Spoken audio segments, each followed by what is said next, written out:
algo que desgraciadamente es muy común en México y que entendería que en Ciudad Juárez, en la frontera norte de nuestro país, también lo es. Rocío, bienvenida a Momentum, buenos días. Hola, me da mucho gusto estar con ustedes y con su audiencia. Efectivamente, el Congreso del Estado acaba de tomar algunas medidas en relación a proteger a niñas y mujeres víctimas de delitos, lo que se da en medio de una homologación que hace el Estado de Chihuahua a las leyes conocidas como Abril e Ingrid. Entonces, ellos aprovechan, el Congreso, el Poder Legislativo, aprovechó para poder establecer esta penalización. Ellos dicen que, bueno, van a sancionar hasta con cárcel a las autoridades que difundan imágenes e información de carpetas de investigación y que no impongan medidas de protección, tanto a niñas como a mujeres, víctimas o testigos de algunos procesos. La iniciativa, bueno, fue presentada al Pleno el lunes pasado y fue aprobada por mayoría. Aquí lo que se establece, bueno, son diversas reformas a las disposiciones del Código Penal de Chihuahua. Lo que buscan es,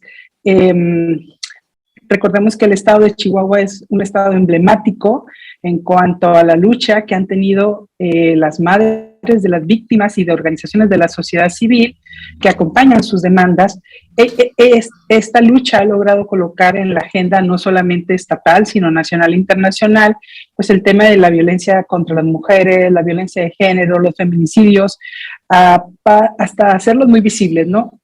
Toda esa lucha empezó a ser visible también cómo había una serie de actuaciones o conductas de funcionarios públicos que filtraban información que obra en las carpetas de investigación, en investigaciones de procesos activos, información que de una u otra manera afectaba la procuración de justicia. Y es ahora el que el Congreso del Estado toma cartas en el asunto, establece sanciones en estas reformas que hace, y creo que todo eso viene a dar un poco de certidumbre a las víctimas, a las mujeres, no solamente a la hora de denunciar, ¿no?, sino de que pueda haber un proceso realmente que no las revictimice.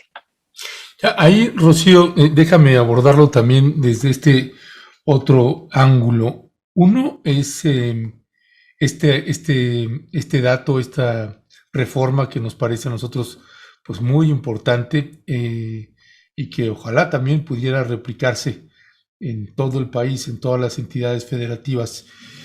Y coloco también el tema a veces de la incertidumbre de que hay una complejidad de saber quién filtró, ¿no? Específicamente quién filtró. Pero si es una filtración, si es la fiscalía la única que puede tener acceso a esas imágenes, por ejemplo, entonces estaría asumiendo que es alguien dentro de la fiscalía, por poner un ejemplo. Y el otro, ¿en dónde quedan ahí colocados los medios de comunicación que publican estas imágenes?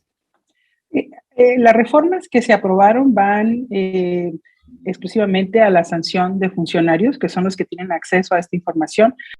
Hay que recordar que hay mucha información que obra en las carpetas de investigación de los casos o procesos donde hay víctimas que son mujeres y niñas, y mucha de esa información tiene un fin distinto al de informar, tiene el fin de hacer justicia. Hay muchos datos que se manejan ahí que convierten vulnerable a la víctima, a los familiares de las víctimas e incluso a testigos y a organizaciones. Por eso uno tiene que tener mucho cuidado como periodista al tener acceso a cierta información. No se trata, es algo realmente muy polémico porque no se trata de coartar un derecho de decir información, pero mientras está un proceso sin concluir, sí se pone en riesgo la justicia para la víctima. Entonces, es algo que se tiene que cuidar y es una línea muy delgada entre reclamar derecho a la información, derecho a tener acceso, pero también hay ahí ahora sí que un conflicto entre derechos y en este caso el que sobresale es el de derecho a las víctimas. Una vez que el proceso esté concluido, habrá y podría haber información disponible sin necesidad de filtraciones. Uno, como periodista, como medio de comunicación, puede hacer una solicitud dando o pidiendo información pública de determinados procesos y saber y conocer a detalle lo que puede obrar en una carpeta de investigación. El gran problema es cuando en medio de un proceso de justicia, en un juicio, se empieza a filtrar con intenciones de la defensa, con intenciones incluso de la autoridad de concluir un proceso, y son cosas que vulneran a las víctimas, a los testigos, y es cuando se hace un obstáculo a la procuración de justicia. Perdón ahí, Alberto, nada más déjame en esta parte, Rocío. ¿Esto es en lo que toca a la información y a las imágenes? Igual, hay muchas imágenes que están vulnerando a la víctima, es decir, muchas imágenes que son por cuestiones de peritaje que se tienen que hacer en una escena de crimen y que lleva un fin distinto a informar. A veces son demasiado grotescas y se está vulnerando a la víctima, a sus familiares, y es ahí donde se cuida la situación, ¿no? Y recordemos que son derechos que tienen y que se tienen que proteger para una víctima, para un testigo. ¿Cuál sería, digamos, el parámetro para establecer cuando la delgadísima línea entre el derecho a la información y el derecho a la protección y justicia de la víctima se puede romper? ¿Quién? ¿Cómo? ¿Cuál sería, digamos, una forma de establecer justamente este justo medio, Rocío? ¿Se ha establecido algo así? Mira, hay casos que a lo mejor tratar de serlo lo más claro en el sentido de, en los expedientes judiciales muchas veces vienen los nombres completos de testigos, vienen las direcciones completas de las víctimas, de los testigos, con muchos detalles como para dar con ellos. Y cuando uno tiene acceso a información tiene que cuidar, porque cuando uno empieza a decir, la amiga de fulanita que acusa a fulano de haberla violado y haberla matado es no sé, X, Y, Z, y vive en tal lugar, o sea, ahí ya uno está poniendo en riesgo a la testigo, a la víctima.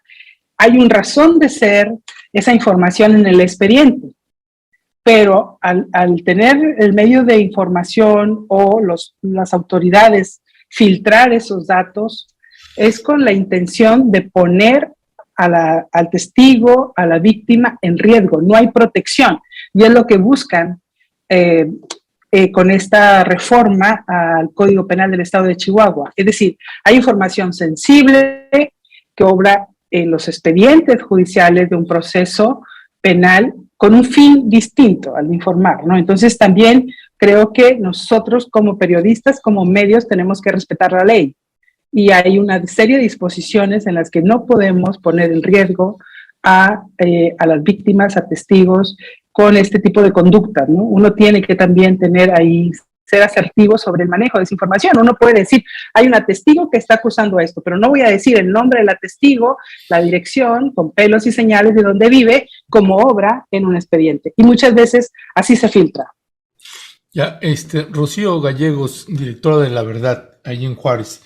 Déjame nada más retomo lo que resume este fallo, esta reforma del Congreso del Estado que aprobó en el Código Penal, que es que de 1 a 6 años de prisión para los funcionarios que difundan 1, imágenes, 2, información de carpetas de investigación como cadáveres o lesiones de niñas y mujeres víctimas. ¿Cuál es la recepción que está teniendo esta reforma en la valoración de ustedes, tanto en el gremio periodístico, colectivos de madres en búsqueda, en fin, víctimas o la población en general ahí en Juárez? Bueno, las organizaciones de la sociedad civil que acompañan la demanda de madres de víctimas y de víctimas, era realmente una demanda que ellos manejaban, era una petición que impulsaban porque en los últimos casos donde las víctimas eran mujeres, veíamos cómo se filtraba información con la intención de criminalizar, con la intención de revictimizar a las víctimas. Y eso se da muchas veces cuando la propia autoridad pierde su capacidad de procurar y de impartir justicia. Entonces, lo que busca es manejar la opinión pública y vulnera los derechos de las víctimas. Y era una de las peticiones que tenían las organizaciones de la sociedad civil. Siempre había información, salían y señalaban que esa era una filtración que ponía en riesgo a la víctima, pedían sanciones y la autoridad solamente salía y decía, vamos a investigar, pero nunca veíamos que salieran y dijeran, bueno, investigamos la filtración que pone en riesgo a tal mujer, a tal niña, viene o se generó en tal dependencia, con tal funcionario, y mucho menos conocíamos alguna sanción. Entonces, para ellos ha sido una buena noticia, así nos lo han hecho saber, porque era una de las demandas que, bueno, han acompañado su lucha de años. Sí, la verdad que es una buena noticia y ojalá que se extendiera a otros lugares de la República. ¿Tienen ustedes, en la verdad, alguna idea, Rocío, de qué otros estados han tomado determinaciones, qué otros congresos locales como las de Chihuahua? Fíjate que los estados en el país han estado homologando lo que les decía ahorita, la ley Ingrid y la ley Abril, que, bueno, si recuerdan, en el caso de la ley Abril fue cuando hay una mujer que fue golpeada severamente por su pareja y ella muere y su esposo quedó como principal sospechoso. Entonces hubo una serie de filtraciones del homicidio de ella que la revictimizó y no hubo nunca una sanción. También en el caso de Ingrid hay una situación así, ella fue incluso mutilada, entonces sus cuerpos fue expuesto por una filtración. Entonces hay muchos estados que están haciendo estas reformas en sus códigos penales. No tengo ahorita yo el dato, tampoco son todos en el país, digo, creo que se está avanzando un poco lento en relación a esto. Sin embargo, en el caso del estado de Chihuahua se decidió no solamente homologar la legislación local a estas leyes federales que se establecieron, sino también introducir esta sanción, ¿no? Aprovechar esta homologación para ser algo muy específico, que ha sido una demanda de organizaciones de la sociedad civil que las acompañen. Ya, por Rocío Gallegos, te queremos agradecer como siempre que nos hayas tomado la llamada. Te mandamos un fraterno abrazo a ti y a todo el equipo ahí de La Verdad. Gracias siempre por el trabajo que desarrollan. Que tengan buen día. Gracias. Hasta luego, Rocío. Muchas gracias.